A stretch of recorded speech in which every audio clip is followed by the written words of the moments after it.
তাই তো আল্লাহ রাব্বুল আলামিন বলেন, ওয়া ইন তাউদ্দু নি'মাতাল্লাহি লা তুহসুহা।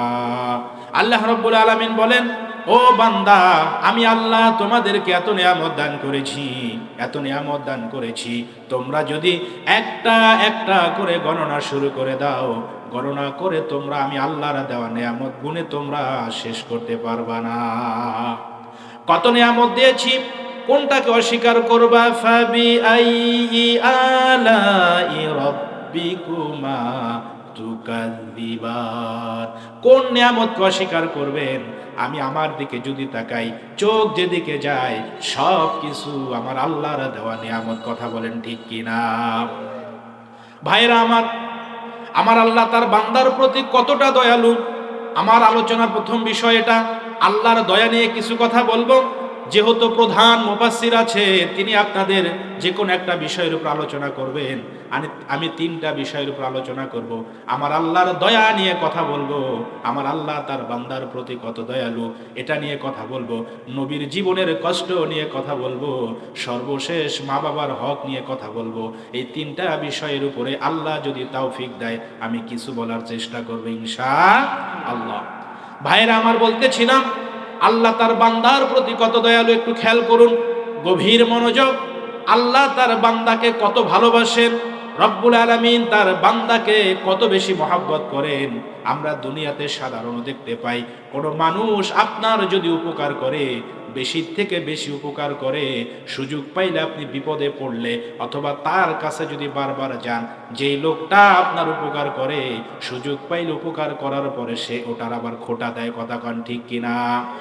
আপনি যার কাছ থেকে বেশি নেবেন, সেটা যে কোনো ধরনের নেওয়া হোক, যার কাছ থেকে আপনি বেশি নেবেন ওই লোকটা সুযোগ পাইলেই এবং আপনি যতদিন বেঁচে থাকবেন ওই ব্যক্তির কাছে আপনাকে অবশ্যই অবশ্যই কৃতজ্ঞতা স্বীকার করতে হবে, তার কাছে নত স্বীকার করতে হবে। তা না হয় লোকটা কিন্তু আপনারে খোঁটা মারবে। তোমার এত কিছু দিয়েছি, বিপদের সময় পাশে দাঁড়িয়েছি, অভাবের সময় টাকা দিয়েছি, যখন খাবার ছিল না খাবার দিয়েছি, আজকে তোমার একটু অবস্থা পরিবর্তন হয়েছে, ভালো হয়েছে, আজকে বুঝি তুমি আমারে চেনো না, এমন কথা বলে কি বলে না? ভাইয়েরা আমার, এটা হচ্ছে দুনিয়ার নিয়ম, সমাজের নিয়ম, আমাদের রাষ্ট্রের নিয়ম। কেউ যদি বেশি উপকার করে সুযোগ পাইলেই সেটার খোঁটা দেয়। কিন্তু একটা বার কি বিবেক দিয়ে চিন্তা করেছেন, মহান রব আমাকে আপনাকে কত নিয়ামত দান করেছেন, আমার তো অস্তিত্বই ছিল না, আপনার তো অস্তিত্বই ছিল না, অস্তিত্বহীন থেকে আমার আল্লাহ আপনাকে আমাকে আমাদের দরখাস্ত ছাড়া অস্তিত্ব দিয়ে এই সমাজে সম্মানিত এবং দামি একটা চেয়ারে আমার আল্লাহ বসিয়ে দিয়েছে।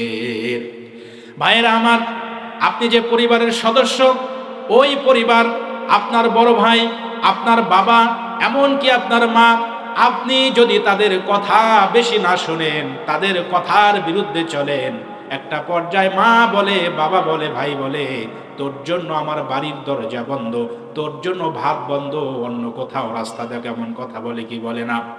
কিন্তু ভাইয়েরা আমার, আমার আল্লাহ আমাকে আপনাকে প্রত্যেকটা মানুষকে দিনে 5 বার ডাক দিয়েছেন। ফজরে ডাক দিলেন, বান্দা আমি আল্লাহর ঘরে আসো। জোহরে ডাক দিলেন, আমি গেলাম না। ফজরে ডাক দিলেন, আমি গেলাম না। আসরে ডাকলেন, আমি গেলাম না। মাগরিবে ডাকলেন, আবার এশায়ও ডাকলেন, আপনি গেলাম না। না গিয়ে আল্লাহ দৈনন্দিন 5 বার আমাকে আপনাকে ডাকলেন। আল্লাহর ডাকে সাড়া না দিয়ে আমি ঘুমাতে গেলাম। আমার আল্লাহ কত দয়ালু, আল্লাহ 5 বার দৈনিক ডাকলেন, 1 সপ্তাহ ডাকলেন, বছর ডাকলেন, 1 যুগ ডাকলেন। আপনিও গেলেন না, আমিও গেলাম না, আল্লাহর ডাকে সাড়া দিলাম না। দিনে 5 বার আল্লাহ তাআলা ডাকলেন, ডাকার পরে আল্লাহর ডাকে সাড়া না দিয়ে আমি ঘুমাতে গেলাম, আপনি ঘুমাতে গেলেন। আল্লাহ ফেরেশতাকে ডাক দিয়া বলে, রে ফেরেশতা, আমার বান্দা আমার ডাকে সাড়া দেয় নাই, তাতে কি হয়েছে? আমার বান্দা ঘুমিয়েছে, আমার বান্দা ঘুমের থেকে ওঠার আগে তার খাবারের ব্যবস্থা করে দাও। ভাইয়েরা আমার, এমন দয়ালু, এমন দয়াময় পৃথিবীতে আপনি কাউকে পাবেন না। আমার আপনার জন্য এত দয়ালু আর কেউ হবে না।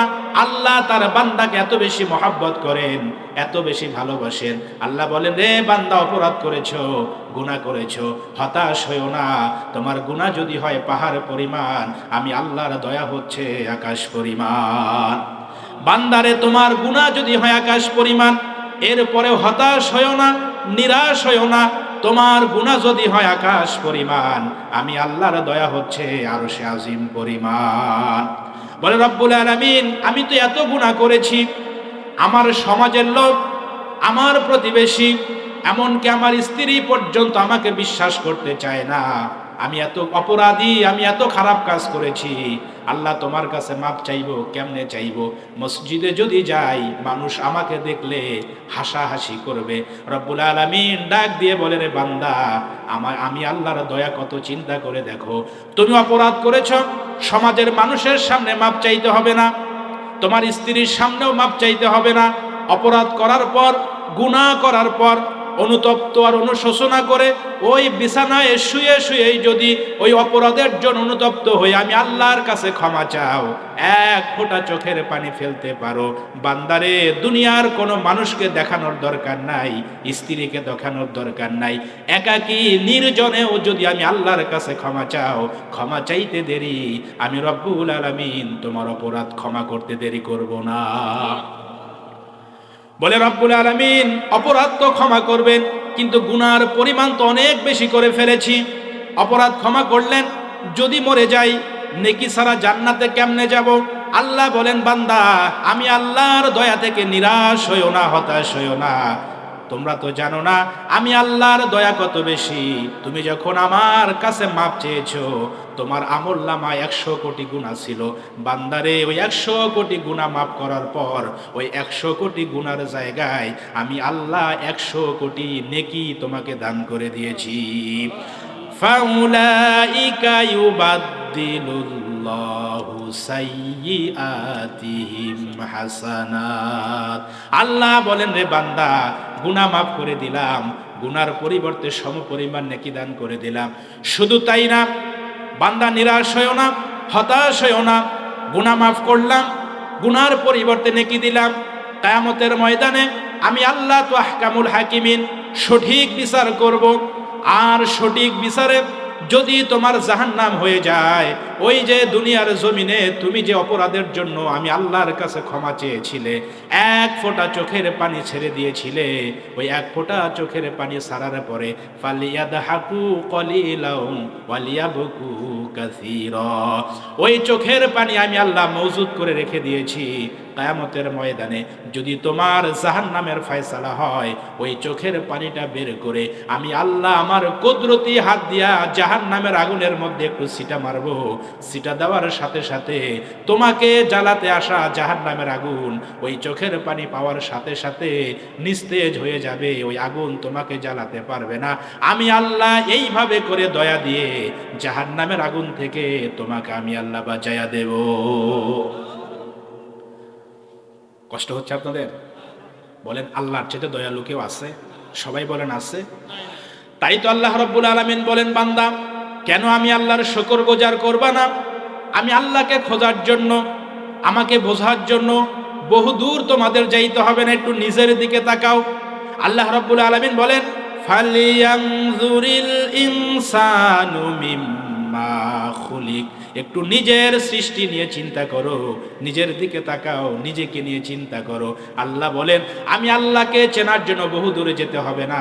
আমি আল্লাহকে চেনার জন্য তোমার ভিতরেই বহু নিদর্শন আমি আল্লাহ দান করে দিয়েছি। ওয়াফি আনফুসিকুম আফালা তুবসিরুন। বান্দা, একটু নিজের দিকে তাকাও, নিজের দিকে যদি তাকাও, আমি আল্লাহকে চেনা সহজ হয়ে যাবে। আল্লাহই কথা বলছেন, একটু নিজের দিকে তাকাও। কারণ ভাইয়েরা আমার, এই পৃথিবীতে আপনি আমি আমরা যে যে অবস্থায় রয়েছি, একটা সময় ছিল এই দুনিয়াতে আসার আগে আমার কোনো নাম ছিল না, পরিচয় ছিল না, এমনকি আমার অস্তিত্ব পর্যন্ত ছিল না। আল্লাহ সে কথাই বলতেছেন। আল্লাহ রাব্বুল আলামিন বলেন, হাল আতা আলাল ইনসানি হিনুম মিনাদ দাহরি লাম ইয়াকুন শাইআম মাযকুরা। আল্লাহ রাব্বুল আলামিন বলেন, রে বান্দা, তোমার তো কোনো অস্তিত্ব ছিল না, অস্তিত্বহীন থেকে আমি আল্লাহ তোমাকে পয়দা করেছি। ভাইয়েরা আমার, আপনি কল্পনাও করতে পারবেন না আমাদের দেহের ভিতরে কত নিদর্শন আল্লাহ রাব্বুল আলামিন দান করে দিয়েছেন, কত নিদর্শন আল্লাহ এই মানব দেহের ভিতরে দান করেছেন। আপনি কল্পনাও করতে পারবেন না অস্তিত্বহীন থেকে আল্লাহ কিভাবে অস্তিত্ব দিলেন। একটা মানুষকে পয়দা করার জন্য আমার আল্লাহ 7 ধাপে একটা মানুষকে তৈরি করে। জোরে কোন সুবহানাল্লাহ। আল্লাহ রাব্বুল আলামিন নিজেই বলেন, ওয়ালাকাদ খালাকনাল ইনসানা মিন সুলালাতিম মিন তিন। মানুষকে সৃষ্টি করার জন্য 7টি ধাপে মানুষকে সৃষ্টি করা হয়। ওই 7টি ধাপের প্রথম ধাপ হচ্ছে মাটির নির্যাস। আল্লাহ রাব্বুল আলামিন বলেন, ওই মাটির নির্যাস থেকে সুম্মা জাআলনাহু ফি করারিম মাকিন। মাটির নির্যাস। দ্বিতীয় নাম্বার হচ্ছে নাপাক পানি। আর এই নাপাক পানিকে এমন একটা সংরক্ষিত জায়গায়, নিরাপত্তাপূর্ণ জায়গায় আমি আল্লাহ প্রবেশ করালাম। ওখানে প্রবেশ করানোর পর আস্তে আস্তে করে আমি আল্লাহ তোমার ওই নাপাক পানিকে জমাট রক্ত করলাম, জমাট রক্তকে গোশতপিণ্ড করলাম, এরপরে অস্থি পিঞ্জর তৈরি করলাম, সেখানে আবার গোশত দিলাম, চামড়া দিলাম, দিয়ে পরিপূর্ণ একটা মানুষ তৈরি করে বাচ্চার আকারে মায়ের পেট থেকে আমি আল্লাহ তোমাকে দুনিয়াতে পাঠালাম। তাই তো আল্লাহ রাব্বুল আলামিন বলেন, ও দুনিয়ার মানুষ, এত নাফরমান কেন হয়েছো? অস্তিত্বহীন থেকে অস্তিত্ব দিয়ে, পরিচয়হীন থেকে পরিচয় দিয়ে আজকে সমাজের তুমি মেম্বার, আজকে সমাজের চেয়ারম্যান, আজকে সমাজের এমপি, মন্ত্রী। তুমি তো এমপি ছিলে না, মন্ত্রী ছিলে না, মেম্বার ছিলে না, চেয়ারম্যান ছিলে না। এগুলো থাকবে কোত্থেকে? তোমার তো অস্তিত্বই ছিল না, কোনো পরিচয় ছিল না। অস্তিত্বহীন থেকে সমাজের এই সম্মানের চেয়ারে আমি আল্লাহ তোমাকে বসিয়েছি। ও নাফরমান, এরপরেও তোমরা আমি আল্লাহর কৃতজ্ঞতা স্বীকার করো না। সুতরাং ভাইয়েরা আমার, আমরা যদি একটু বিবেক দিয়ে চিন্তা করি, আল্লাহর শুকর আদায় করা ছাড়া কোনো রাস্তা আমাদের নাই। আল্লাহর শুকর গুজার বান্দা হতে হবে, আল্লাহ রাব্বুল আলামিনের শুকর আদায় করতে হবে। কারণ আল্লাহ রাব্বুল আলামিন আমাদেরকে যা দিয়েছেন, পৃথিবীর কেউ আমাদের এত কিছু দেয় নাই। সুতরাং ভাইরা আমার, আল্লাহর দয়া ছাড়া দুনিয়াতেও বাঁচতে পারবো না, আল্লাহর দয়া ছাড়া পরকালেও মুক্তি পাবো না। এই পৃথিবীতে একটা বাস্তবতা কথা বলি, এই বাস্তবকে একটা কথা বলি, এই দুনিয়াতে আপনি কখনো মানুষের মন খুশি করতে পারবেন না। আপনার স্ত্রী হোক, সন্তান হোক, আপনি যতই করেন, যতই তাদেরকে যা কিছু দেন না কেন, সামান্য 60 বছর দিয়েছেন, একদিন একটু কম দিলে দেখবেন 60 বছর যা দিয়েছেন সব বিফলে যাবে, একটাও স্বীকার করবে না। স্ত্রী বলবে, তোমার সাথে বিয়ে হয়ে আমার জীবনটাই শেষ। কথা কন ঠিক কিনা? এই দুনিয়াতে কখনো আপনি ভাই মানুষের মন খুশি করতে পারবেন না, মানুষকে পরিপূর্ণ খুশি করতে পারবেন না। এই পৃথিবীতে সবচেয়ে বড় কঠিন কাজ হচ্ছে মানুষকে খুশি করা, আর এই দুনিয়াতে সবচেয়ে সহজ কাজ হচ্ছে মহান আল্লাহকে খুশি করা। যেরকম সুবহানাল্লাহ। কিন্তু আমরা সেই কঠিন কাজটাকেই বেছে নিয়েছি। স্ত্রীকে খুশি করতে চাই, সন্তানকে খুশি করতে চাই, এদেরকে খুশি করা কঠিন। কিন্তু আল্লাহকে খুশি করা যে সহজ, সেই আল্লাহকে খুশি করার জন্য আমাদের কোনো চিন্তা, আমাদের কোনো ফিকির নাই। কথা কন ঠিক কিনা? সমাজে আরো একটা বাস্তবতা বলি, এটা তো পরিবার গেল, সমাজের মানুষকে আপনি খুশি করতে পারবেন না। এই যে সাধারণ গরিব মানুষ আমরা যারা আছি, আমি হলফ করে বলতে পারি, গরিব মানুষ যতই কষ্ট করুক, জান প্রাণ কলিজা উজাড় করে যদি বড় লোকরে ভালোবাসে, এরপরেও গরিব বড় লোকরে ভালোবাসলে কি হবে? বড় লোক কিন্তু পরিপূর্ণ গরিবরে কখনো ভালোবাসে না। আপনি বড় লোক মানুষের জন্য কলিজা দিয়ে দিবেন, সারাদিন কষ্ট করবেন, বিকাল বেলা যদি একটু ত্রুটি হয়, একটু ভুল হয়, সারাদিনের কষ্ট, সারাদিনের ভালোবাসা বিফল তো যাবেই, গালি আর একটা থাপ্পড়, এটা হচ্ছে বোনাস। কথা কন ঠিক কিনা? গরিবরা কখনো বড় লোকের মন পায় না, যতই ভালোবাসুক বড় লোকরা গরিবের প্রতি একটা বাঁকা নজর থেকেই যায়। তার মানে হচ্ছে সমাজে, পরিবারে আপনি কখনো মানুষকে পরিপূর্ণ খুশি করতে পারবেন না। সুতরাং সেই কঠিন কাজটাই আমরা গ্রহণ করেছি, আর আল্লাহকে খুশি করা সহজ, এটা আমরা ছেড়ে দিয়েছি। সুতরাং ভাইরা আমার, আল্লাহকে খুশি করার জন্য বহু কিছু লাগে না। আল্লাহ তো বলেছেন, বান্দা এত নিয়ামত দিয়েছি, নিয়ামতগুলো পাওয়ার পর যদি আমি আল্লাহর শুকর আদায় করো, তাহলে আমি আল্লাহ খুশি হয়ে তোমার নিয়ামতকে আরো বাড়িয়ে দিব। যেরকম সুবহানাল্লাহ। আল্লাহ বলছেন যে নিয়ামতের শুকর আদায় করলে আমি আল্লাহ খুশি হয়ে সেই নিয়ামতকে কি করব? বাড়িয়ে দিন। সুতরাং ভাইরা আমার, আমাদের সকলেরই মহান রবের শকর গোজার বান্দা হতে হবে। আল্লাহ রাব্বুল আলামিন আমাদের সবাইকে মহান রবের বেশি বেশি শুকর আদায় করার তৌফিক দান করুন। সবাই বলেন আমিন। এই দেহটা আল্লাহ কিভাবে সাজালেন একটাবার চিন্তা করেন, গভীরভাবে চিন্তা করেন। এই যে আমাদের একটা শিশু বাচ্চা যখন মায়ের পেটে থাকে, তার বয়স যখন 120 দিন হয়, তখন তার ভিতরে রূহ দেওয়া হয়, জীবন দেওয়া হয়। বিজ্ঞানীরা মানব দেহের কিছু কিছু বিষয় গবেষণা করে এর কোনো কুল কিনারা পায় নাই, পাবে কোত্থেকে? যেমন রূহ নিয়ে, হার্ট নিয়ে বিজ্ঞানীরা গবেষণা করে এর সঠিক কোনো তথ্য বিজ্ঞানীরা আজও পর্যন্ত মানুষের সামনে দিতে পারে না যে হার্ট চলে কেমনে। আপনি কল্পনাও করতে পারবেন না 60 সেকেন্ডে 1 মিনিট হয়, কিন্তু আমার আপনার দেহের ভিতরে আল্লাহ রাব্বুল আলামিন যে হার্ট দান করেছেন, এই হার্ট 60 সেকেন্ডের 1 মিনিটে 60 বার নয়, 70 থেকে 72 বার রক্ত পাঞ্চ করে। জোরে কোন সুবহানাল্লাহ। বিজ্ঞানীরা বলেছে মানুষের একটা হার্ট তার হায়াতের জীবনে এই পরিমাণ রক্ত পাঞ্চ করে, তা যদি একত্রিত করা হয়, জমা করা হয়, পৃথিবীর সব থেকে বড় বিল্ডিং বুর্জ খলিফার অর্ধেকটা পর্যন্ত ভরিয়ে ফেলা যাবে। এই মানুষের পেটের ভিতরে এমন অ্যাসিড আছে, এই অ্যাসিড যদি দুনিয়ার ভিতরে আমরা যে সব লোহা দেখতে পাই, মানুষের পেটের ভিতরে যে সব অ্যাসিড আছে, ওই অ্যাসিড যদি লোহার মধ্যে রাখা হয়, লোহা গলে যাবে। বিজ্ঞানীরা হতাশ হয়ে যায়, এর কোনো কুল কিনারা খুঁজে পায় না। একটা মানুষের পেটের ভিতরে এই পরিমাণ অ্যাসিড, যে অ্যাসিড বের করলে লোহা গলে যাবে, অথচ মানুষের পেট তো গলে যায় না। বিজ্ঞানীরা খুঁজে বের করবে কেমনে? এটা তো হচ্ছে আমার আল্লাহর কুদরত। জোরে কোন ঠিক কিনা?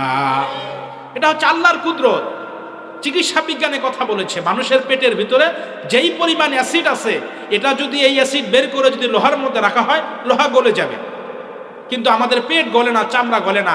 হার্ট এই যে পাঞ্চ করতেছে, এই হার্ট কি দিয়া চলে? বিজ্ঞানীরা আজও পর্যন্ত এর কোনো কুল কিনারা খুঁজে পায় নাই।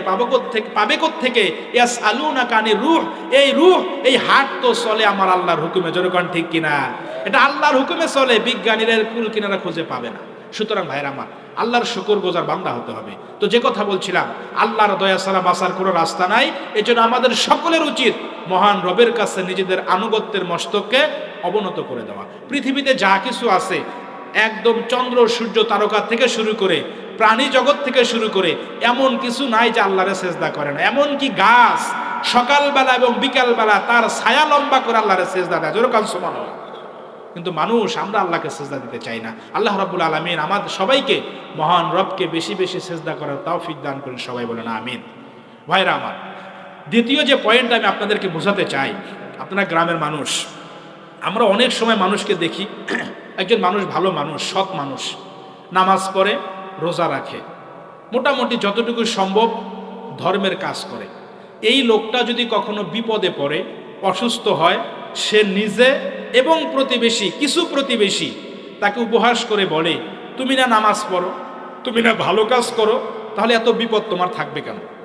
আমরা নিজেরাও অনেক সময় নামাজ পড়ার পরে, ভালো কাজ করার পরে যদি বিপদে পড়ি, অভাবে পড়ি, ঋণে পড়ি, অসুস্থ হয়ে যাই, রোগী হয়ে যাই, বিভিন্ন ধরনের বিপদে পড়লে এরকম বাজে মন্তব্য, বাজে চিন্তা আমাদের মাথায় আসে কি আসে না? সবাই বলেন আসে কি আসে না? আচ্ছা, ভালো কাজ করলে বিপদ হবে না, এরকম একটা হাদিস কি কোরআন হাদিসে আছে? একটা দলিল কি আছে? আচ্ছা, ফেরাউন 950 বছর পৃথিবীতে জীবিত ছিল, ফেরাউনের ঠান্ডা, সর্দি, কাশি কোনো রোগ হয় নাই, এজন্য কি ফেরাউন ভালো মানুষ? সবাই বলেন ভালো মানুষ। ঘুম ধরছে নাকি আপনাদের?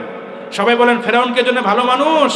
সুতরাং রোগ দিয়ে, বিপদ আপদ দিয়ে কখনো মানুষকে ভালো মন্দ যাচাই করা যায় না। আচ্ছা বলেন তো, এই পৃথিবীতে আমরা যদি ভালোর দিকটাই তাকাই, এই পৃথিবীতে নবীদের চাইতে ভালো মানুষ দুনিয়াতে আর কেউ আছে? সবাইকে কথা বলতে হবে এখন। নবীদের চাইতে ভালো মানুষ এই পৃথিবীতে আছে? আচ্ছা নাই। আচ্ছা বলেন তো, নবীদের জীবনে কষ্ট আছে না নাই? সবাইকে বলতে হবে, আছে না নাই? আদম আলাইহিস সালামের জীবনে কান্না আছে না নাই? মুসা আলাইহিস সালামের জীবনে দেশ ত্যাগ করা আছে না নাই? ইব্রাহিম আলাইহিস সালামের জীবনে আগুনে যাওয়া আছে না নাই? শুধু আগুন নয়, সন্তানের গলায় ছুরি ধরা আছে না নাই? আবার ইসমাইল আলাইহিস সালামের জীবনে গলায় ছুরি আছে না নাই? ইয়াকুব আলাইহিস সালামের জীবনে সন্তানের জন্য কাঁদতে কাঁদতে চক্ষু অন্ধ হওয়া আছে না নাই? ইউসুফ আলাইহিস সালামের জীবনে, হযরত ইউসুফ আলাইহিস সালামের জীবনে, তিনিও আল্লাহর পয়গম্বর, ইউসুফ আলাইহিস সালামের জীবনে জেল আছে না নাই? ইউনুস আলাইহিস সালামের জীবনে মাছের পেটে যাওয়া আছে না নাই? আইয়ুব আলাইহিস সালামের জীবনে রোগ আছে না নাই? ভাইয়েরা আমার, পয়গম্বর আইয়ুব আলাইহিস সালামের জীবন এত কঠিন জীবন, 18টি বছর পর্যন্ত তিনি রোগগ্রস্ত ছিলেন, 18 বছর পর্যন্ত তিনি অসুস্থ ছিলেন। তার গোটা শরীরে পোকা ধরে গেছে, শরীর পচে গন্ধ বের হয়ে গেছে। এলাকার মানুষ, বাড়ির মানুষ তাকে ঘর থেকে বের করে দিয়েছে, এলাকার মানুষ এলাকার থেকে তাকে বের করে দিয়েছে। তিনি কিন্তু আল্লাহর পয়গম্বর, একদিন দুদিন নয়, 1 মাস 2 মাস নয়, 18টা বছর পয়গম্বর আইয়ুব আলাইহিস সালাম অসুস্থ। 18 বছর পর যখন দেখলেন শরীর পচে শেষ হয়ে গেল, এক পর্যায়ে পোকা তার জিহ্বা পর্যন্ত এসেছে, তখন তিনি আল্লাহর কাছে বললেন, রব্বুল আলামিন 18 বছর পর্যন্ত পোকায় খেয়েছে, কোনো অভিযোগ করি নাই, কোনো কথা বলি নাই, কিন্তু এখন লক্ষ্য করতে পাচ্ছি পোকা খাইতে খাইতে আমার জিহ্বা পর্যন্ত খেয়ে ফেলছে। আয় রব্বুল আলামিন, আমার পোকা যদি আমার জিহ্বা খেয়ে ফেলে, এই জিহ্বাটা যদি পচে যায়, তাহলে তোমার মতো মহান রবের শুকর আদায় আমি কোন জিহ্বা দিয়া করব? ভাইরা আমার, এমন কোন পয়গম্বর নাই যেই পয়গম্বরের জীবনে কষ্ট নাই। যত নবী রাসূল আল্লাহ দুনিয়াতে পাঠিয়েছেন, প্রত্যেকটা নবী রাসূলের জীবনে কষ্ট আছে। সুতরাং নবীরা যদি দুনিয়ার সবচেয়ে ভালো মানুষ হওয়ার পরেও তাদের জীবনে যদি জেল থাকে, নবীদের জীবনে যদি রোগ থাকে, নবীদের জীবনে যদি অভাব থাকে, ও ভাই, তুমি নামাজ পড়লেই যে অভাব যাবে, নামাজ পড়লেই যে রোগ হবে না, এই গ্যারান্টি তোমাকে কে দিয়েছে? সুতরাং ভাইয়েরা আমার, যেহেতু নবীরা ভালো মানুষ, ভালো থাকার পরেও তাদের জীবনে দুঃখ আছে, কষ্ট আছে, না খেয়ে থাকা আছে। সুতরাং আমরা যতই ভালো দাবি করি না কেন, ভালো দাবি করার পরেও আমাদের জীবনে রোগ থাকবে, বিপদ আপদ থাকবে। কিন্তু বিপদ আপদ আসলে ভেঙে পড়া যাবে না, হতাশ হওয়া যাবে না, আল্লাহকে নিয়ে বাজে কথা বলা যাবে না। কথা কোন ঠিক কিনা? ভাইয়েরা আমার, এতক্ষণ তো বললাম এই নবীদের কথা, এবার একটু সকলেই দিলের কানটা লাগান। বলেন তো, পৃথিবীতে সবচেয়ে আল্লাহর পরে যার সম্মান, আল্লাহর পরে যার মর্যাদা, সকল নবীদের নবী যিনি, আমার আপনার নবী, বিশ্ব নবী জনাবি মুহাম্মদুর রাসূলুল্লাহ। সবাই বলেন তো, এই নবীর জীবনে কষ্ট আছে না নাই? সবাই এদিকে খেয়াল করতে হবে। সবাই বলেন, নবীর জীবনে কষ্ট আছে না নাই? অথচ নবীর সম্মান আল্লাহর পরেই হচ্ছে নবীর সম্মান। যেই নবী সম্পর্কে আল্লাহ রাব্বুল আলামিন নিজে বলেছেন, আমার আপনার নবী সম্পর্কে আল্লাহ রাব্বুল আলামিন বলেন, সুবহানাল্লাযী আসরা বিআবদিহি লাইলাম মিনাল মাসজিদিল হারাম। একমাত্র পয়গম্বর বেশি, সবাই বলেন কম না বেশি? যেই নবীকে আল্লাহ রাব্বুল আলামিন এত বরকত দান করেছেন, আমার আপনার নবী এই দুনিয়ার জমিন থেকে আঙ্গুলের ইশারায় আকাশের চাঁদ দ্বিখণ্ডিত করেছে। এত বরকত আল্লাহ তাআলা তাকে দান করেছেন। শুধু আঙ্গুলের ইশারায় চাঁদ দ্বিখণ্ডিত করেছে তা নয়, আমার আপনার নবী একটা মরা গাছের কাছে গিয়ে হেলান দিয়ে দাঁড়িয়েছেন। আল্লাহ রাব্বুল আলামিন নবীর বরকতে সেই মরা গাছকে জীবিত বানিয়ে দিয়েছেন। যুদ্ধের ময়দানে একজন সাহাবী কাফেরদের আঘাতে তার চোখ বের হয়ে গেল। এই অন্ধ চোখ নিয়ে, বের হওয়া চোখ নিয়ে নবীজির কাছে আসলেন আর বললেন, ইয়া রাসূলুল্লাহ, ইয়া হাবিবাল্লাহ, আমার চোখটা তো নষ্ট হয়ে যাচ্ছে। আল্লাহ রাসূল বললেন, আমি কি করব? ওই সাহাবী বললেন, ইয়া রাসূলুল্লাহ, আমার বিশ্বাস আপনার হাতে আল্লাহ যে বরকত দান করেছেন, আপনার বরকতি হাত যদি আমার চোখে লাগান, আমার বিশ্বাস আমার আল্লাহ আমার চোখ ভালো বানায়া দিবে। নবীজি তাই করলেন। সাহাবীর ওই অন্ধ চোখের উপরে নবীজির বরকতি হাতটা লাগাইয়া দিলেন। সাহাবী বলেন, নবীজির বরকতি হাত আমার চোখে পড়ার পর সাথে সাথে আমার চোখের দৃষ্টি শক্তি আমার আল্লাহ ফিরিয়ে দিয়েছেন। ভাইরা আমার, একজন সাহাবী এক পেয়ালা দুধ নিয়ে নবীজি সাল্লাল্লাহু আলাইহি সাল্লামের কাছে আসলেন। এক পেয়ালা দুধের উপরে আল্লাহর নবী বিশ্ব নবী তার বরকতি হাতটা শুধু রাখলেন।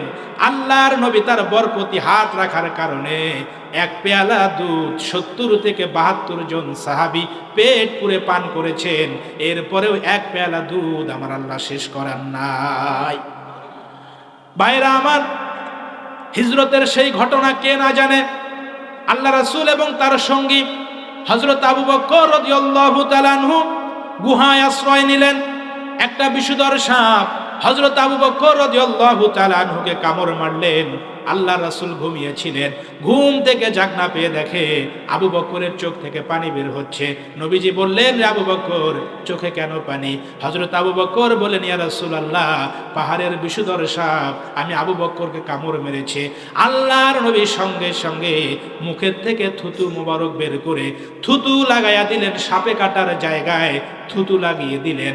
আল্লাহর নবীর বরকতি থুতু লাগা মাত্রই হযরত আবু বকরের সাপের বিষ আল্লাহ রাব্বুল আলামিন মুহূর্তের ভিতরে ভালো করে দিয়েছে।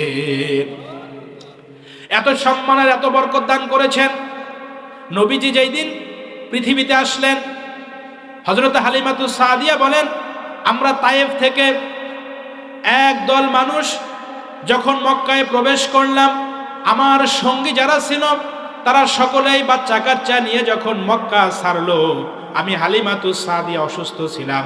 আমি যেই বাহনে করে মক্কায় এসেছি, আমার বাহনটা অত্যন্ত দুর্বল ছিল, অসুস্থ ছিল। আসার পরে কোনো সন্তানাদি না পেয়ে আমি যখন শিশু মুহাম্মদ সাল্লাল্লাহু আলাইহি ওয়াসাল্লামকে আমার কোলে উঠাইয়া নিলাম, হালিমাতুস সাদিয়া বলেন, শিশু নবীকে আমার কোলে উঠাইয়া নেওয়ার সঙ্গে সঙ্গে আমার অসুস্থ শরীরটা মুহূর্তের ভিতরে সব রোগ শোক ভালো হয়ে আমার অসুস্থ শরীরটা মুহূর্তের ভিতরে সুস্থ হয়ে গেল।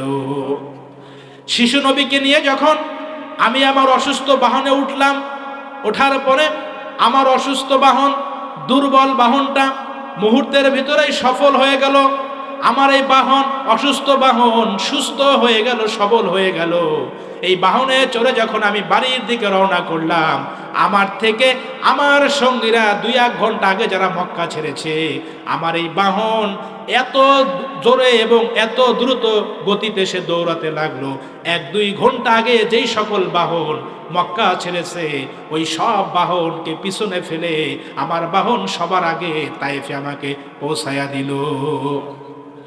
বাড়িতে গেলাম, নবীজিকে নিয়ে বাড়িতে প্রবেশ করার পর বাড়িতে গিয়ে দেখি কুয়ায় পানি বাড়লো, খেজুর গাছে খেজুর বাড়তে লাগলো, চতুর্দিকে শুধু বরকত আর বরকত। প্রতিবেশীরা বলতে আরম্ভ করলো, হালিমার কি এমন হয়েছে রে? হালিমার ঘরে কেন এত বরকত? প্রতিবেশীরা তো জানে না দুনিয়ার সব থেকে বড় বরকত আল্লাহ হালিমাতুস সাদিয়ার ঘরে দান করে দিয়েছে। তো ভাই, এত বরকত যেই নবীকে আল্লাহ দিলেন, যেই সম্মান আল্লাহ তাকে দিলেন, এবার বলেন তো ওই নবীর জীবনে কষ্ট আছে না নাই? সবাইকে বলতে হবে আছে না নাই? আপনাদের ওয়াজ বুঝতে কি কষ্ট হচ্ছে? সেই নবীর জীবনে কষ্ট, কেমন কষ্ট এবার একটু খেয়াল করুন। এতক্ষণ নবীর বরকতের কথা বললাম, সম্মানের কথা বললাম। এত বরকত আর এত সম্মান যে নবীকে আল্লাহ তাআলা দিলেন, ওই নবী পৃথিবীতে আসলেন। আচ্ছা বলেন তো, নবীজি দুনিয়াতে আসার আগেই বাবা নাই, নবীজি দুনিয়াতে আসার কিছুদিন পরে মাও নাই। এখন মা এবং বাবা, ছোট্টবেলায় মা বাবা হারানো যে কষ্ট, এই কষ্ট তো ওয়াজ করে আমি আপনাদের বোঝাতে পারবো না। এই কষ্ট একমাত্র তারাই বুঝবে যারা ছোট্টবেলায় মা বাবা হারিয়েছে। কথা কোন ঠিক কিনা? নবীজি ছোট্টবেলায় মা হারালেন, বাবা হারালেন, নবীজি আস্তে আস্তে বড় হতে লাগলেন।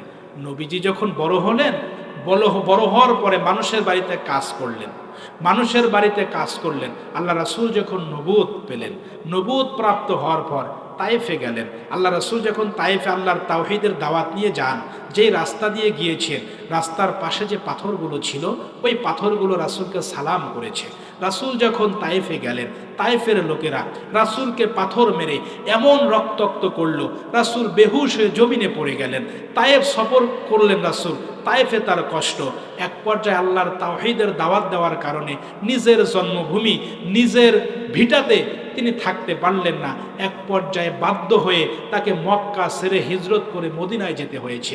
নবীর কিন্তু সম্মানের কথা আগেই বললাম, নবীজির এত সম্মান, এত মর্যাদা, এরপরেও নবী এতিম, এরপরেও নবী মানুষের বাড়িতে কাজ করছেন, এরপরে নবী তায়েফে রক্তাক্ত হলেন, তায়েফে রক্ত ঝরালেন, এরপরে নবী উহুদের ময়দানে দান শহীদ করলেন। নবীজি ক্ষুধার যন্ত্রণায় পেটে পাথর বেঁধেছে, এত ক্ষুধার যন্ত্রণা। নবীজি তার সন্তান, তার ছেলের সন্তানগুলোকে ছোট্টবেলায় হারিয়েছেন। আহারে কষ্ট আর কষ্ট।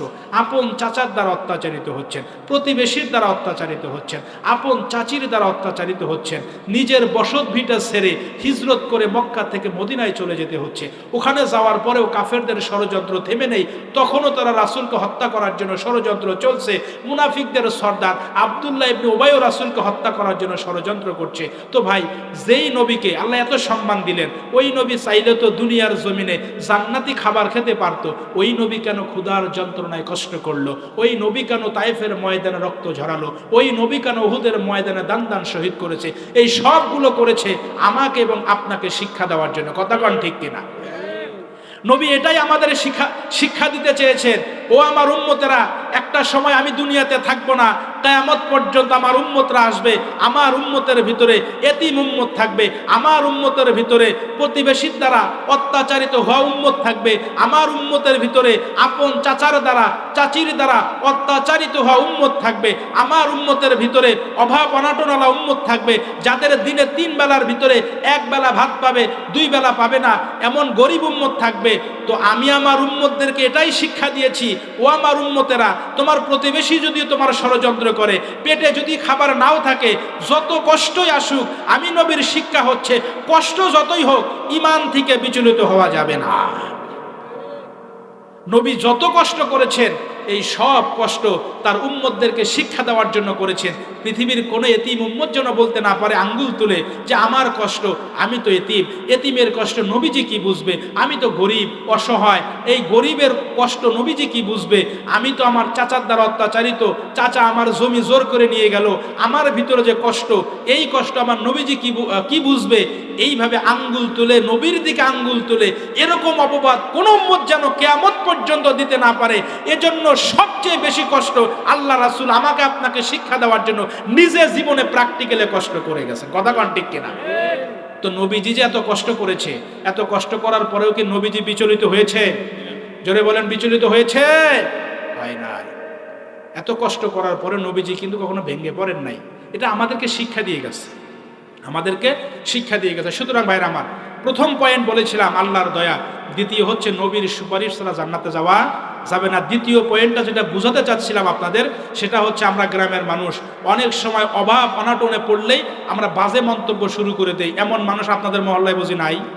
জোরে বলেন, আছে না নাই? তো ভাইরা, এমন মানুষ আছে। আমি আপনাদের হলপ করে বলি, আপনি যদি বিশ্বনবীর খাঁটি উম্মত হিসাবে দাবি করেন নিজেকে, আপনি যদি বলেন আমি নবীজির উম্মত, তাহলে নবীজির উম্মত দাবি করলে আপনি নামাজ পড়বেন, আপনি রোজা রাখবেন, আপনি হজ করবেন, আপনি যাকাত দিবেন, সব ভালো ভালো কাজ করবেন, এরপরেও আপনার জীবনে কষ্ট থাকবে। এটাই স্বাভাবিক, মেনে নিতে হবে। কথা কোন ঠিক কিনা? তো ভাইরা আমার, সুতরাং নবীজির উম্মত দাবি করলে কষ্ট হবে, এটা মেনে নিতে হবে। কষ্টের মধ্যে মুসিবতে পড়ে, বিপদে পড়ে আল্লাহকে ভোলা যাবে না, গালমন্দ করা যাবে না। আল্লাহ আমাদের এই বুঝটা সকলের দিলের ভিতরে, মা বোনেরা যারা এসেছে তাদের দিলের ভিতরে আল্লাহ তাআলা এই বুঝটা পয়দা করে দিন। সবাই বলেন আমিন। তো যে কথা বলতে চাচ্ছিলাম, নবীজির সুপারিশ ছাড়া কিয়ামতে কিন্তু নাজাতের কোনো রাস্তা থাকবে না। আপনি কি জানেন, আমি কি জানি? আচ্ছা বলেন, এই যে আমরা এখানে যারা বসে আছি, আমাদের সকলের পরিবার আছে, আমরা মাকে আপন মনে করি, বাবাকে আপন মনে করি, ভাইকে আপন মনে করি, করি কি করি না ভাই? এরা হচ্ছে আমার আপন। কিন্তু আপনি কি জানেন, কিয়ামতের ময়দানে এই আপন মানুষ একটাও কাছে আসবে না। কিয়ামতের ময়দানে এখন যেমন আপনার পরিচিত একটা মানুষ 10 দিন আপনি তাকে মহল্লায় না দেখলে তাকে বলেন, দেখা হওয়ার পরে, চাচা তুমি কোথায় গেছিলা, কেমন আছো, বলেন কি বলেন না? কিন্তু কিয়ামতের ময়দানে পরিচিত মানুষকে দেখলে কথা বলবে তো দূরের কথা, দেখা মাত্রই পিস্টান দিবে, ভেগে যাবে, দেখার পরে তার কাছে আসবে না। আল্লাহ রাব্বুল আলামিন তাই বলেন, ইয়াউমা ইয়াফিরুল মারউ মিন আখি ওয়া উম্মিহি ওয়া আবি ওয়া সাহিবাতিহি ওয়া বানি। আল্লাহ রাব্বুল আলামিন বলেন কিয়ামতের ময়দান এত কঠিন আর এত ভয়ানক হবে, ওই দিন ভাই ভাইয়ের কাছে আসবে না, মা তার সন্তানকে চিনবে না, স্বামী তার স্ত্রীকে চিনবে না, স্ত্রী তার স্বামীকে চিনবে না। কিয়ামতের ময়দানে কোনো পরিচিত মানুষ কোনো মানুষের কাজে লাগবে না। ভাইয়েরা আমার, যে মা তার সন্তানের জন্য এত কিছু করে, ওই মা পর্যন্ত কিয়ামতের ময়দানে তার সন্তানকে অস্বীকার করবে। ইয়াউমা তারাউনাহা তাযহালু কুল্লু মুরদিআতিন আম্মা আরদাআত ওয়া তাদউ কুল্লু যাতিন হামলিন হামলাহা। কিয়ামতের ময়দানে গর্ভধারিণী মা, যে মা তার সন্তানকে দুগ্ধপান করায়, ওই মা পর্যন্ত তার সন্তান থেকে পলায়ন করবে, সন্তানকে পর্যন্ত পরিচয় দিবে না। ভাইয়েরা আমার, ভাই আমার কাছে আসলো না, বাবা আমার কাছে আসলো না, এমনকি মা আমার কাছে আসলো না। এই শরীরটা তো আমার, আজকে যদি আমার পা একটু কেটে যায়, আমি ব্যথা পাই, ডাক্তারের দোকানে দৌড়াই, কেন কি হয়েছে? আমার পা কেটেছে, আমার হাত কেটেছে। তার মানে হচ্ছে মা বাবার চাইতেও আমি আমার এই দেহটাকে বেশি মহাব্বত করি এবং দেহটাকে বেশি আপন মনে করি। কথাগণ ঠিক কিনা? ভাইয়েরা আমার, কিয়ামতের ময়দানে এই দেহটাও আপনার কাজে লাগবে না। আমার কথা নয়, আল্লাহ নিজে বলেন আল-ইয়াউমা নাখতিমু আলা আফওয়াহিহিম ওয়া তুকাল্লিমুনা আইদিহিম ওয়া তাশহাদু আরজুলুহুম বিমা কানু ইয়াকসিবুন। আল্লাহ রাব্বুল আলামিন বলেন কিয়ামতের ময়দানে, ও দুনিয়ার মানুষ শোনো, যে হাত তোমার, যে পা তোমার দাবি করো, এত মহব্বত করে এই শরীরটারে, শুনে রাখো, মা বাবাও যেমন কাজে আসবে না, তোমার দেহ, তোমার হাত, তোমার পা, তোমার নাক, তোমার চোখ, এগুলোও কিন্তু কিয়ামতের ময়দানে তোমার পক্ষে নয়, এগুলোও তোমার বিপক্ষে দাঁড়িয়ে যাবে। শুধু হাত পা নয়, এই যে আমার শরীরের চামড়া, আপনার শরীরের চামড়া, এই চামড়াটা পর্যন্ত আমার আপনার বিরুদ্ধে সাক্ষ্য দিবে। আল্লাহ নিজে বলেন ক্বালু লিজুলুদিহিম লিমা শাহিদতুম আলাইনা ক্বালু আনতাকানাল্লাহুল্লাযী আনতাকা কুল্লা শাই। ও মানুষ, তোমার শরীরের চামড়াটা পর্যন্ত তোমার বিরুদ্ধে কিয়ামতের ময়দানে আমি আল্লাহর কাছে সাক্ষী দিবে। ভাইয়েরা আমার, এই ওয়াজ শুনে মর্মাহত এবং হতাশ হওয়ার কোনো কারণ নাই। তার কারণ এই ওয়াজ শোনার পরে হতাশ হওয়া যাবে না। হতাশ কেন হবেন? আল্লাহ নিজেই তো বলেছেন, বান্দা হতাশ হয়েও না, নিরাশ হয়েও না। কিয়ামতের ময়দানে আমার হাত আমার বিরুদ্ধে, আমার চামড়া আমার বিরুদ্ধে, কিন্তু আমার আপনার দয়ার নবী ডাক দিয়ে বলে, উম্মতেরা শোনো, কিয়ামতের কঠিন ময়দানে যেই দিন তোমার হাত তোমার বিরুদ্ধে যাবে, তোমার শরীরের চামড়াটা পর্যন্ত তোমার বিরুদ্ধে, তোমার মা তোমার বিরুদ্ধে, বাবা তোমার বিরুদ্ধে, গোটা দেহটা তোমার বিরুদ্ধে। ও উম্মতরে শুনে রাখো, যদি আমি রাসূলকে ভালোবাসো, যখন কেউ তোমার পক্ষে নয়, আমি রাসূল তোমার পক্ষে দাঁড়িয়ে যাব। ভাইরা আমার, আলোচনা অনেক ছিল, কিন্তু আমি সংক্ষেপে নিয়ে আসতেছি, কারণ সময় নেই। আপনাদের কষ্ট হচ্ছে, আমি এই বিষয়টা এখানে স্টপ করে দিলাম। যদি আল্লাহ বাকিতে পরবর্তী কখনো আবার এদিকে আসার সুযোগ করে দেয়, তখন পরবর্তী এই বিষয়ে আমি কথা বলবো। এখন আর একটা পয়েন্ট আমার বাকি আছে, অল্প সময় শেষ করব। সেটা হচ্ছে মা বাবা। মা বাবার হক আছে না নাই? সবাইকে বলতে হবে, আছে না নাই? এই হকের কথাকে আমাদের ওয়াজ না, আল্লাহ নিজেই বলছে। মা বাবার যে হক আছে, এটা আমার কথা না, আল্লাহ নিজেই বলছে। আল্লাহ নিজেই বলেছে। কেন বলেছেন? আল্লাহ কিন্তু আমাদের লালন কর্তা, পালন কর্তা, কিন্তু রূপক অর্থে আমার মা এবং বাবা, আপনার মা এবং বাবা আপনার জন্য যে কষ্ট করেছে, পৃথিবীর কেউ এত কষ্ট আপনার আমার জন্য করে নাই। এজন্য আল্লাহ রাব্বুল আলামিন, তিনি হচ্ছেন আহকামুল হাকিমিন, তিনি তো কারো উপরে জুলুম করেন না। মা বাবা যেহেতু অনেক কষ্ট করেছে, এজন্য আল্লাহ রাব্বুল আলামিন সন্তানদেরকে দায়িত্ব দিয়েছেন, অকদা রব্বুকা আল্লাহ তা'বুদু ইল্লা ইয়াহু ওয়া বিল ওয়ালিদাইনি ইহসানা।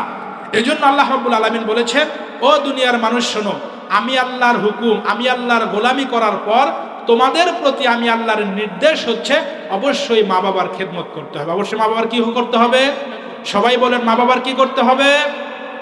ভাইরা আমার, একটা মা তার সন্তানের জন্য যেই পরিমাণ কষ্ট করে আপনি কল্পনাও করতে পারবেন না।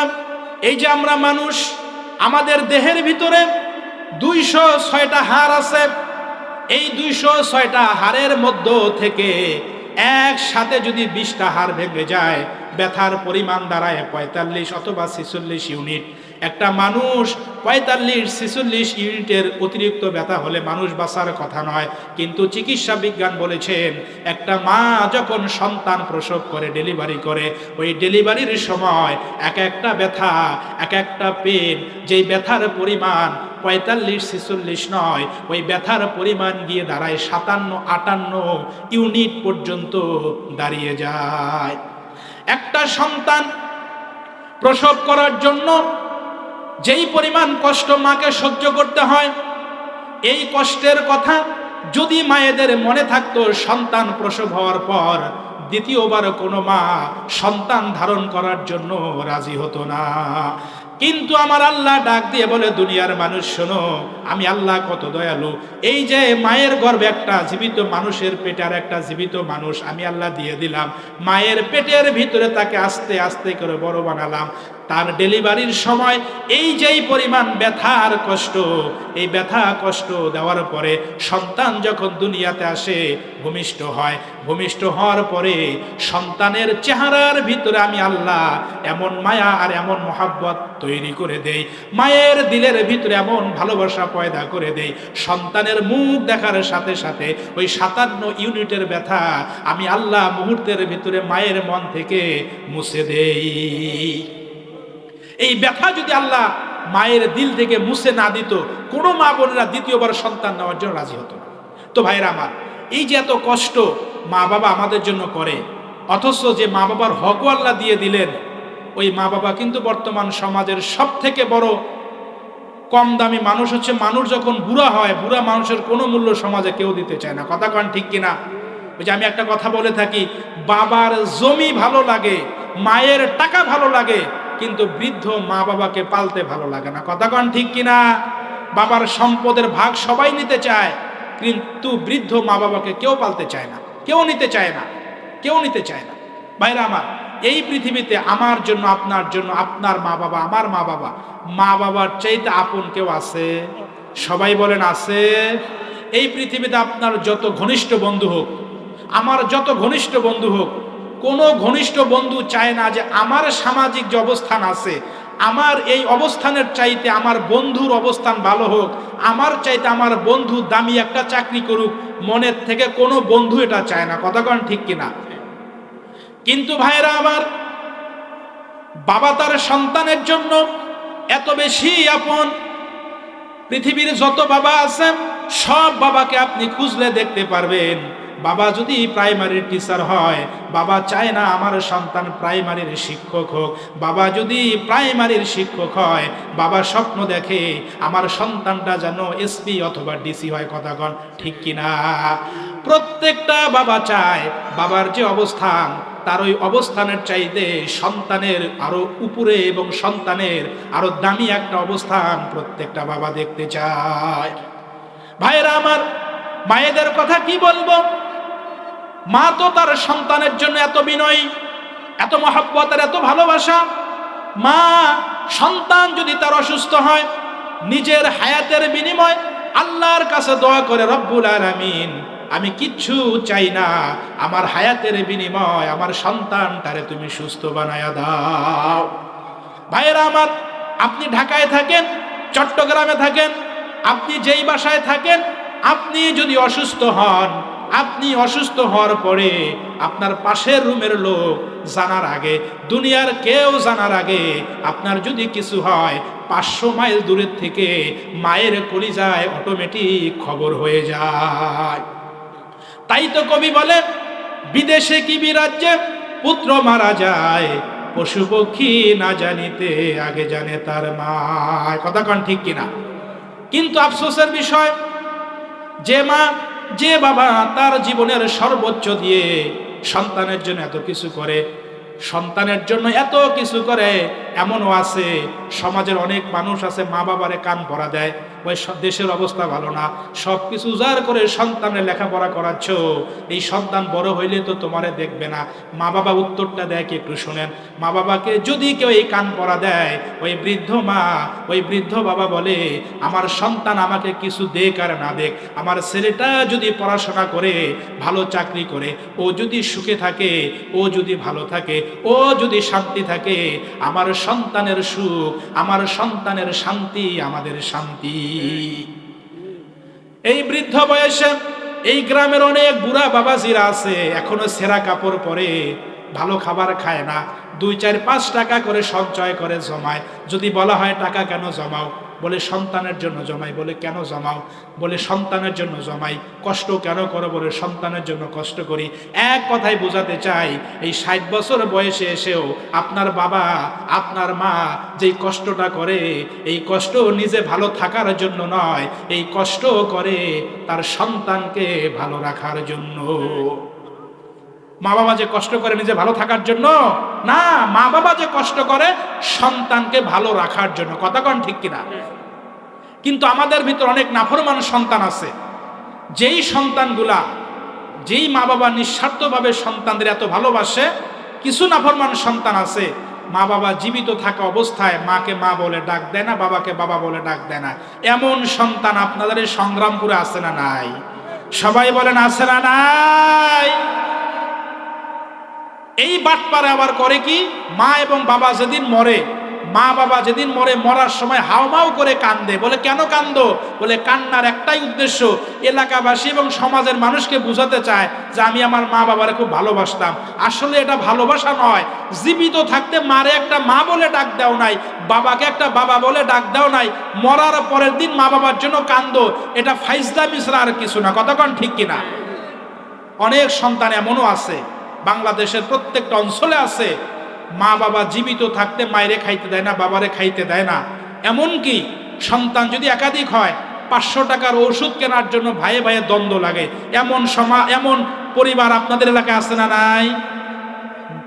মা বাবা জীবিত থাকতে 500 টাকার ওষুধ কিনতে চায় না, একটা ভালো জামা দিতে চায় না, অথচ ওই মা বাবা যখন মরে তখন সন্তানরা লক্ষ টাকা দিয়ে গরু কিনে মা বাবার নামে মানুষরে খাওয়ায়। এমন মানুষ আছে না নাই? আমি হলফ করে বলতে চাই, মা বাবা জীবিত থাকতে 500 টাকা তুমি খাওয়াও নাই, একটা ওষুধ এনে দাও নাই, ভালো একটা কাপড় এনে দাও নাই। মা বাবা মরার পরে লক্ষ টাকা খরচ করে গরু জবাই করে এলাকাবাসীরে খাওয়াইলা। আমি জানতে চাই, ওই গরুর 1 পিস গোস্ত কি তোমার মা খাইছে? তোমার বাবা খাইছে? তোমার মা আর তোমার বাবা খাইলো না। তো ভাই, জীবিত থাকতে জীবিত মা বাবার জন্য আপনি 500 টাকা খরচ করেন না, মরার পরে 5 লক্ষ টাকা খরচ করা মা বাবার সাথে এর চাইতে বড় জাহিলিয়াতি, এর চাইতে বড় বেয়াদবি সন্তানের জন্য আর কিছু হতে পারে না। এর চাইতে বড় বেয়াদবি আর কিচ্ছু হতে পারে না। আরে ভাই, জীবিত মানুষের খাবারের দরকার, মরা মানুষের খাবারের তো দরকার না। আপনি মা বাবার যদি এতই মহব্বত করেন, জীবিত মা বাবারে খাওয়ান, জীবিত মা বাবাকে খাওয়ান। জীবিত থাকতে 500 টাকা খাওয়ান না, মরার পরে 5 লক্ষ টাকা খাওয়ান। এটা হচ্ছে মানুষকে দেখানোর জন্য। কথা কন ঠিক কিনা? কিন্তু রব্বুল আলামিন তো বলেন, ও দুনিয়ার মানুষ শোনো, ইম্মা ইয়াবলুগান্না ইনদাকাল কিবারা আহাদুহুমা আও কিলাহুমা ফালা তাকুল্লাহুমা উফফিন ওয়ালা তানহারহুমা ওয়া কুল্লাহুমা কাওলান কারীমা। আল্লাহ রাব্বুল আলামিন বলেন, ও দুনিয়ার মানুষ তোমরা শোনো, তোমাদের জন্য আমি আল্লাহর ওয়াজ হচ্ছে, তোমার মা বাবা যদি বৃদ্ধ হয়, বৃদ্ধ মা বাবাকে কখনো রাগ দেখায়া ধমকের সুরে একটা কথা পর্যন্ত তোমরা বলতে পারবা না। আর মা বাবার জন্য দোয়া করো, মা বাবার জন্য যতটুকু যা কিছু করো, রব্বুকুম আ'লামু বিমা ফি নুফুসিকুম ইন তাকুনু সালিহিনা ফাইন্নাহু কানা লিল আওয়াবিনা গফুরা। তুমি যা কিছু করছো মানুষকে দেখাবার জন্য করছো না আল্লাহর জন্য করছো, আল্লাহ কিন্তু সেটা জানে। কথা কন ঠিক কিনা? তো জীবিত মা বাবারে খাওয়ায় না, মরার পরে যে খাওয়ায়, এটা কি আল্লাহর জন্য না মানুষকে দেখাবার জন্য? সবাইকে বলতে হবে আল্লাহর জন্য, মানুষকে দেখাবার জন্য। আপনাকে রাগ করতেছেন আমার সাথে? ওয়াজ বুঝতে কষ্ট হচ্ছে? রাগ করছেন? কিছু কথা তো মনে হয় কারো বিরুদ্ধে লেগে গেল, রাগ করতেছেন? ভাই, কিছু কথা যদি বিরুদ্ধে লেগে যায়, হুজুরের উপরও রাগ করে লাভ নাই, নিজেকে পরিবর্তন করতে হবে। কথা কন ঠিক কিনা? এই ওয়াজ তো আমার না, আমি যতগুলো কথা বলছি, যিনি তো অনেক বড় মাপের আলেম, জিজ্ঞাসা করে একটা গল্প বলছি, আপনাদের হাসানোর জন্য একটা বাজে কথা বলছি, যতটুকু সময় কথা বলছি কোরআন হাদিস থেকে বলছি। কথা কন ঠিক কিনা? তো এরপরে যদি আপনারা না বোঝেন, যদি এটাকে অন্য কিছু মনে করেন, আমার কিছু করার নাই।